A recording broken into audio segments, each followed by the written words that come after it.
ప్రభువైన యేసుక్రీస్తు నామమున మల్లంపేట గ్రామంలో నివసిస్తున్న మీ అందరికీ కూడా శుభాభివందనలు తెలియజేసుకుంటా ఉన్నామండి.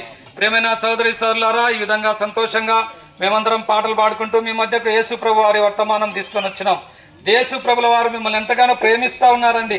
మిమ్మల్ని దీవించాలని, మీ కుటుంబాలను దీవించాలని, మీ బిడ్డలను దీవించాలని, మీ జీవితంలో వెలుగు ఇవ్వాలని, మీకు శాంతిని ఇవ్వాలని, మీకు సమాధానం ఇవ్వాలని, మీకు నెమ్మది ఇవ్వాలని, మీకు సంతోషం ఇవ్వాలని ఇక వర్తమానం తీసుకొని వచ్చినాడు. మీరందరూ ఎక్కడున్నా కూడా, ఇంట్లో ఉన్నా, బయట ఉన్నా, ఎక్కడ కూర్చొని ఉన్నా కొన్ని నిమిషాలు ఇక దేవుని యొక్క మాటలు వినాల్సిందిగా ప్రేమతో మేము మనవి చేసుకుంటా ఉన్నాం. మేము చాలా దూరం నుంచి ప్రార్థనా పూర్వకంగా మీ గ్రామానికి యేసు ప్రభు వార్తను తీసుకొని వచ్చినాం. అమ్మా అయ్యా, సమయాన్ని వ్యర్థం చేయకుండా కొన్ని నిమిషాలు ఇక దేవుని మాటలు వినాల్సిందిగా ప్రేమతో ఆహ్వానిస్తా ఉన్నాం. దేవుని వాక్యం మేము పైకెత్తి చూపిస్తున్నటువంటి పుస్తకం పేరు బైబిల్ అంటారండి.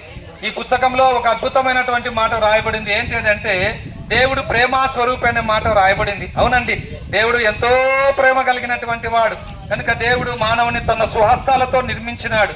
మానవుని దేవుని తన స్వహస్తాలతో నిర్మించి మానవుని నాసికారంధంలో జీవవాయును ఊదగా నరుడు జీవాత్మైనాడు. కనుక దేవుడు అలాగూ మానవుని సృష్టించినాడు.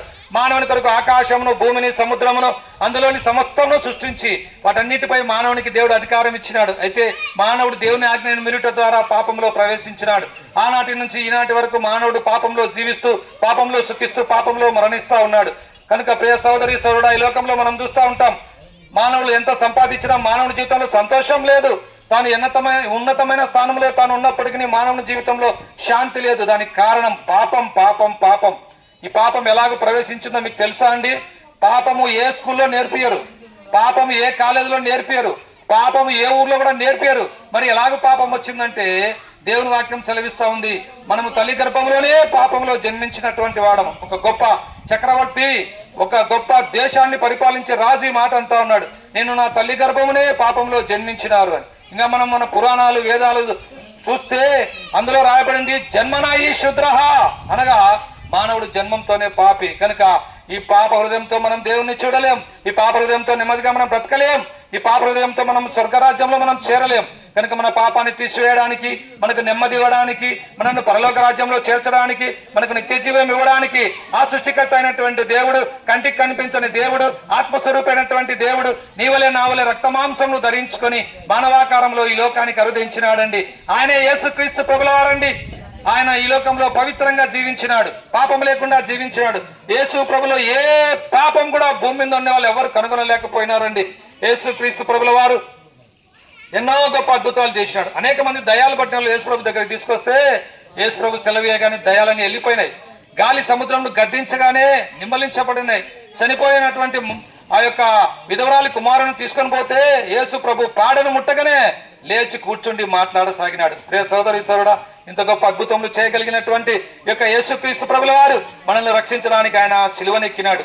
తలతో చేసిన పాపముల కొరకు తలకు ముళ్ళ కిరీటం, చేతులలో మేకులు, కాళ్ళలో శీలలు, వీపంతా చారలుగా దున్నబడింది. ఏ పాపం ఎరుగని యేసు ప్రభు మనందరి పాపముల కొరకు ఆయన సిలువలో మరణించినాడు, సమాధి చేయబడినాడు, 3వ దినాన మరణం చేయించి తిరిగి లేచినాడు, ఆ పరలోకానికి ఆరోహణుడైనాడు. ఈ యొక్క మధ్యాహ్న కాల సమయంలో ఈ గ్రామాన్ని ప్రేమించి వర్తమానం తీసుకొని వచ్చినాడు. ఎంతకాలం పాపంలో జీవిస్తావు, ఎంతకాలం పాపంలో సుఖిస్తావు? పాపం వలన వచ్చు జీతం మరణము. కనుక దేవుని అక్కడ సమీపంగా ఉంది.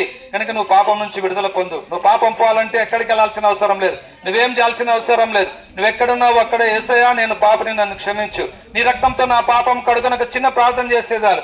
యేసు రక్తం ప్రతి పాపం నుంచి నిన్ను కడుగుతుంది, పవిత్రపరుస్తుంది, పరిశుద్ధపరచబడతావు. ఈ లోకంలో నెమ్మదిగా బతుకుతావు, శాంతి సమాధానంతో బతుకుతావు. ఈ లోకం విడిస్తే పరలోక రాజ్యంలో యుగాయుగములు ఆ యొక్క పరలోకంలో దేవునితో కూడా నువ్వు ఉంటావు. అలాగ నువ్వు ఉండాలనేది దేవుని యొక్క సంకల్పం.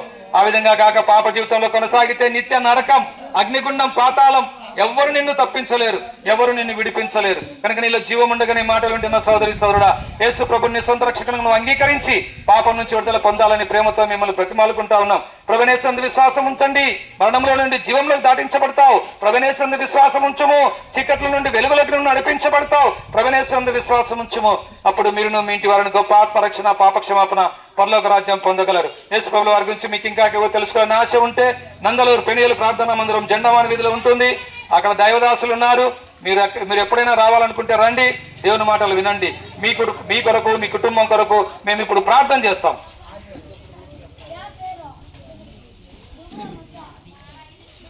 ప్రేమ నమ్మకం గల యేసు ప్రభువా, ఈ యొక్క గ్రామాన్ని మీరు ప్రేమించినందులకై మీకు వేలాది వందనములు తండ్రి.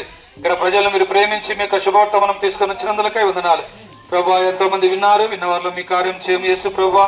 నాయన ఈ ప్రాంతానికి శుభమని చెప్పి వెళ్తున్నాం. ఇక్కడ ఉన్నటువంటి అందరినీ కూడా దీవించము, ఆశీర్వదించము, వారు చేసే పనిబాటులను దీవించము, వారి బిడ్డలను దీవించము, వారి యొక్క పొలాలను దీవించము, వారి కుటుంబాలను దీవించి ఆశీర్వదించండి తండ్రి.